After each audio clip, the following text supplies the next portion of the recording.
of Misfits. Hey everybody, we're back. It is day 8.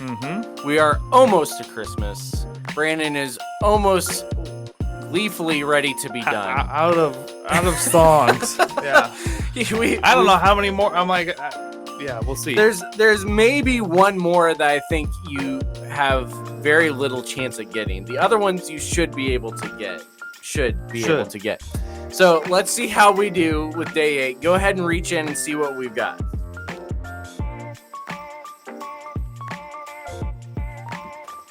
It helps the rest of them are towards the top of the stocking now. So what do we got for today, Brandon? Today we have Luke chapter 4, verses 16 through 27. So starting off in verse 16. And it's not actually through 27, it's through 19. Oh, nice. Even shorter. Yes. Okay. That was the typo.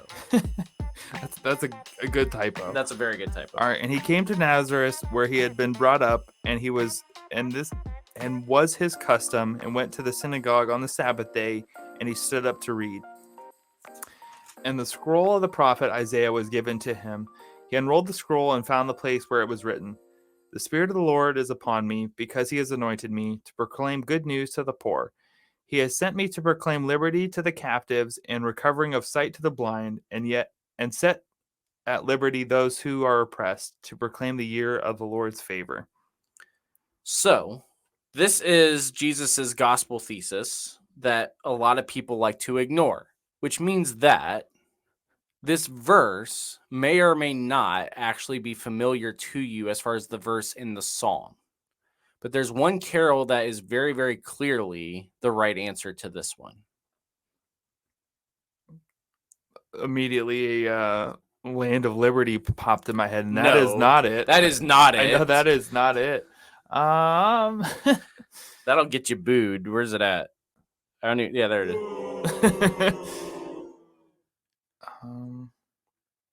Oh, he looks like he might have it. Go Tell It on the Mountain? No. That I can see where you're going with it. If you want to explain, I might be able to give you half a point. Go tell it on the mountain, over the hills and everywhere, that Jesus Christ is born. So I see that as proclaiming the good news, is how I was piecing it together. I'll give you a half a point for that. I'll give you a half a point for that. That's not where we were going, though. The Spirit of the Lord is on me because he has anointed me to preach good news to the poor. He has sent me to proclaim freedom to the captives, recovery of sight to the blind, to set free the oppressed, to proclaim the year of the Lord's favor. This is the verse out of the psalm. We'll see if you can get the title here after I read this. Truly he taught us to love one another. His law is love, and his gospel is peace. Chains shall he break, for the slave is our brother, and in his name all oppression shall cease. Sweet hymns of joy and grateful chorus raise we. Let all within us praise his holy name. Christ is the Lord. Oh, praise his name forever. His power and glory evermore proclaim. I need you to sing it. No. You don't want me to sing it.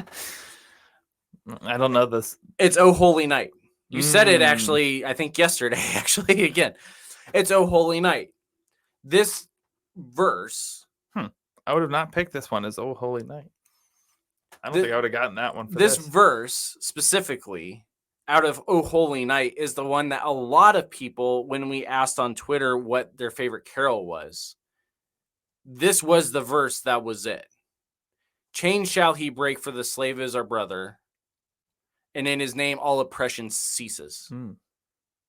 It's about liberation. It's about freedom from oppression.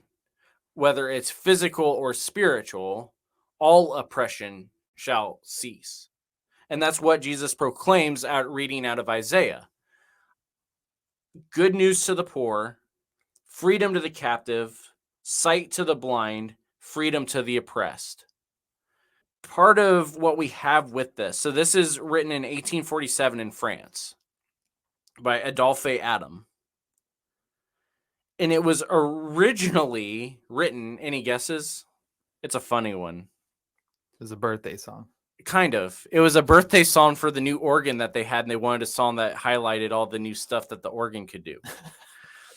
And so they wrote it It was originally then translated into English in 1855. What's about to happen in 1855 in the US when it was translated?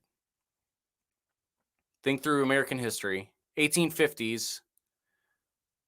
American history is not coming back this morning. We're about to enter the Civil War. Hmm. Why would this song suddenly become popular for half the country? Because half the country is looking to get Break out chains. of out of slavery. This psalm was originally a hymn of abolition in the North. It was not welcomed in the South. Now, it's a Christmas carol, but that verse is one that is still oftentimes left out. Interesting. Because again, when we look at a lot of these different carols, the themes that they have as far as what is actually happening with the incarnation is not always a welcome message, even within our churches. So you got half a point, so we're at 1.5. I got half from one of the other weeks too. No, you didn't. No. You would have, but you said away in a manger, and that was not right. So you're at 1.5. We've got 4 more days. Let's at least try to get to 5.5. We will see how he does tomorrow.